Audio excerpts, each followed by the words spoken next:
Hey everyone, Fergie Fresh back again. This time we're going to be doing a Let's Look At for a game a buddy of mine recommended called Evoland. I've got probably about 20 minutes of trigger time behind this game, and it feels like it's going to be a pretty fun game, especially for people who grew up on old school RPGs, old school Final Fantasies, um, you know, uh, Legend of Mana, things like that you played on the NES, or even all the way back to the old top downs for the Game Boy, and you'll get a flavor for it here in a second. So we're gonna start a new game. I'm not gonna use my where I've already started from. Now, if you look at the screen right now, I can't move left. I got the right key, so I can move to the right. I am using my 360 controller. And you got the left key, so I can move to the left. Now I have 2D movement. I can move in standard block trope. All right, basic scrolling has been unlocked. So this game kind of follows the same almost the same path as DLC Quest, except it's not as in your face about it really. So now you can tell I've unlocked sound effects. You can hear my feet moving, smoother scrolling. So now I'm not going to be moving page by page. I'll be moving with my character. And I got a sword.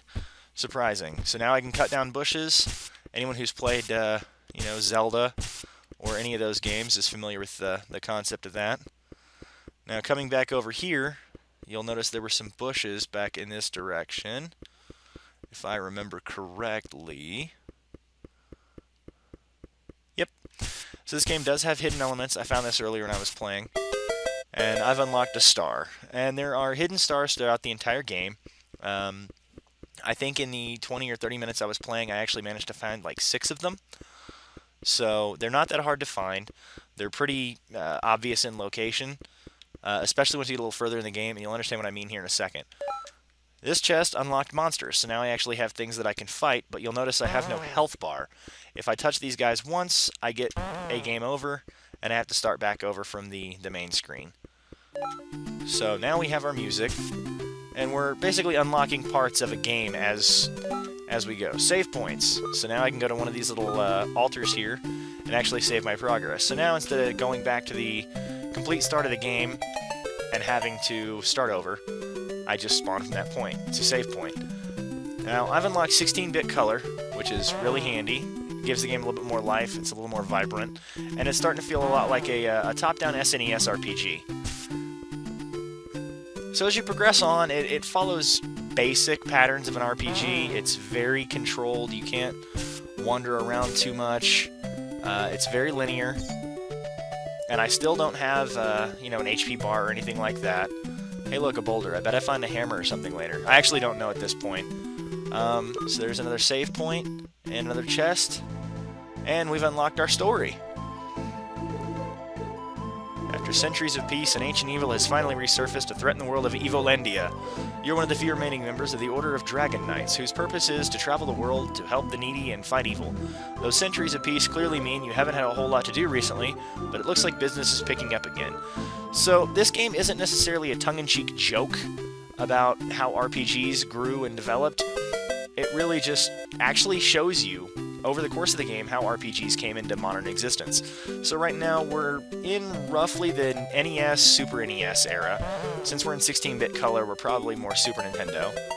And now we have 256 color display. So now you're getting into like the area you saw when, King's Quest was around and games like that for the PC. So now I can read signs, and the path is reserved for agile adventurers. Since I move in a block pattern, I can't walk between those 2 rocks. So I really don't want to get hit because that's frustrating. In the beginning of the game, it's unbelievably frustrating to get hit. Free movement. So now instead of moving in a block pattern, I can actually control my character in more than the cardinal 4 directions. I can move on angles, and I can slide between those rocks. Inventory. So now I actually have an inventory. I can look at my sword. If you look in the top left, you can see how many stars I've collected out of 30.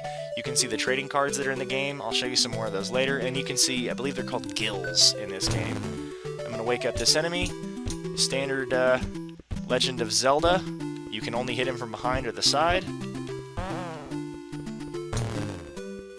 And after we kill this guy, there you go. Enemy-based progression is alive and well in this game, and we have an overworld. This chest is going to unlock something that everyone hates, turn-based battle. Now you're into the actual fight screen that looks an awful lot like the old Final Fantasy games, and it is time-based as well, so it plays a lot like the, Gliss, I'm sorry. It plays a lot like the old Final Fantasy games. And another chest, Mode 7. So it gives you that slide-down mode, or that kind of three-dimensional... I'm trying to think of what it's actually called, but I can't... Isometric? I think isometric is the name for it. View that shows you from the side. Unfortunately, the game is still in old-school mode, so it looks like you're still playing on a Super Nintendo that's trying to be three-dimensional. Pretty obvious pathing laid out. And now we have Place's name. So this is the meadow. And if we wander around a little bit, we'll find our save spot. I don't have to do anything to save right there, it just automatically saves as soon as I walk over it. I believe this game only has one save slot, so if you're going to have multiple people playing this game, heads up. And with a little effort, we'll get rid of all these four guys, and I'll be able to show you a little bit more of the game.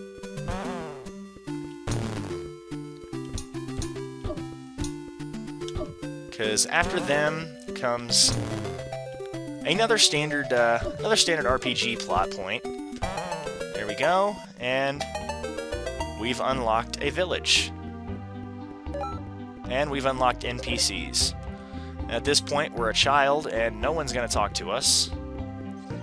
And we can't open doors, we can't do anything like that. So we're going to wander around and look for something. Don't speak to children. Here we go, here's another kid. If only I could eat the growth seed, I would no longer be a child, but the seed I found has fallen down the well. I'm too scared to get it back, it's too dark down there. So, we're gonna go find a well somewhere, and we're gonna climb in it and eat that seed.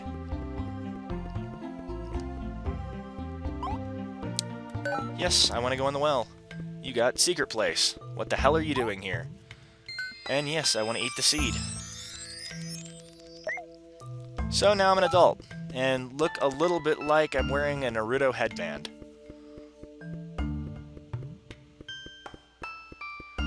So wandering around, we'll actually find a chest, and there we go. Now we have a card. So remember the item I was telling you about right here? The cards, I now have one of 23. Again, all of this is controllable from my 360 pad. I don't have to pull the mouse up or anything like that. To open up my inventory, I'm just hitting the Y button. Did I say N64 pad? Xbox 360 pad. This does feel like an N64 game, though. I think that's what's throwing me off. So now I'm all grown up, and I want to go off and kill things. So if I proceed over here... Quite strong monsters in the caves ahead, we won't let you pass with your current equipment. So that means that I'm going to have to find more equipment. And I still can't go inside buildings, so I'm going to have to find a way to get inside these buildings. You guessed it, I'm probably going to go find a chest that lets me wander into people's houses.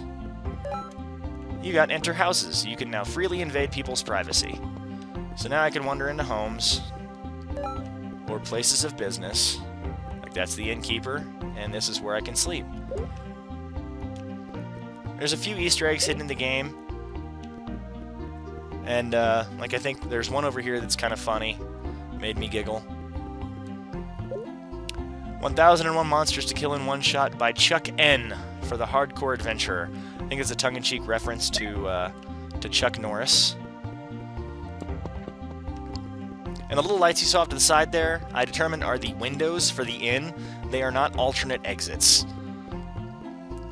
So let's go check out our shop, which I believe is right here. And we'll unlock our shopkeeper.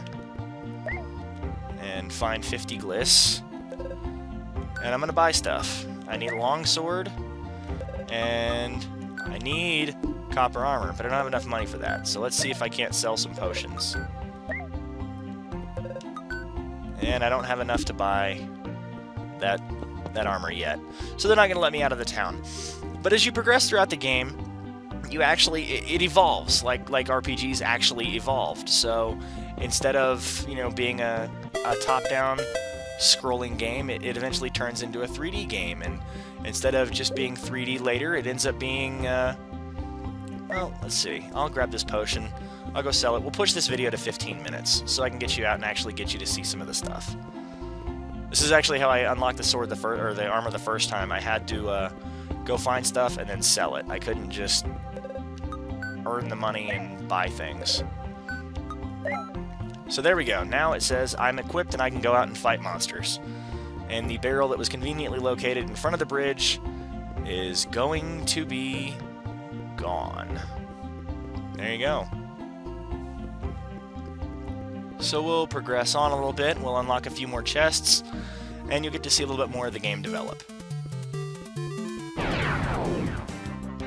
Oh, yay. So you'll notice some elements missing that you probably can guess are going to start showing up. Forced fight, someone's calling for help. So this is a plot point. Looks like she got attacked by these monsters. So now you're going to see the party develop. Just attack these guys. None of the enemies in the beginning actually do enough to kill you. Not in a standard turn rotation. Even so far as the first boss, I don't think can actually damage you, really. Yeah, sure, I'll help you, because Noah's blacked out. And her name is Karis. So let's progress on. We'll go into these caves over here. There we go. Crystal Caves.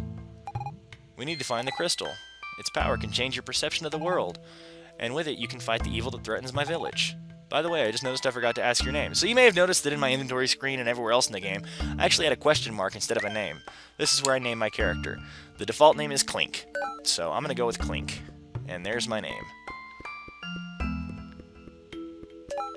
Uh-oh, cave monsters. And now I'm still susceptible to random attacks. Now, you don't know this yet, I don't know this yet, but actually I do. She's my white mage, and I'm going to use her as my heal.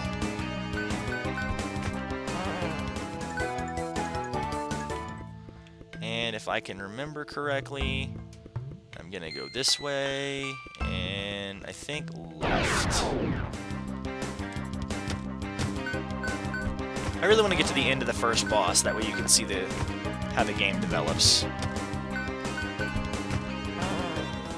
Unfortunately, I'm going to have to deal with these random encounters.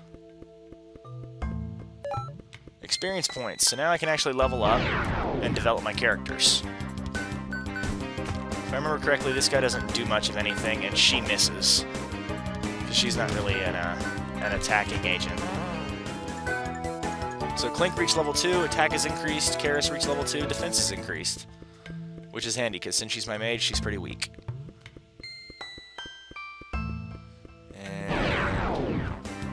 Figured we'd run into another one. Again, these guys are kind of throwaway enemies. I think it's them still trying to get the point of the game across to you. Life fountain, so we're gonna fill up our HP, and it's gonna let us save. As much as I would love to get to the first boss and show you guys what happens afterwards, I don't think I'm gonna be able to do it in the 15-minute window. It's looking an awful lot like I'm running short on time, and like it just ain't gonna happen. Anyway, at the end of the first boss, you remember Karis said something about changing the way you view the world. So I'm gonna kind of leave that one hanging out there in the open. But you can guess that if it's talking about the evolution of video games and the evolution of how RPGs work, then it's probably going to do something akin to making it an actual 3D game. So, with that note, I'm going to sign off. This has been Evoland. I'm Fergie Fresh. If you liked what you saw, go ahead and click the like button. If you really liked what you saw and you want to see more of it, hit subscribe. Thanks for watching.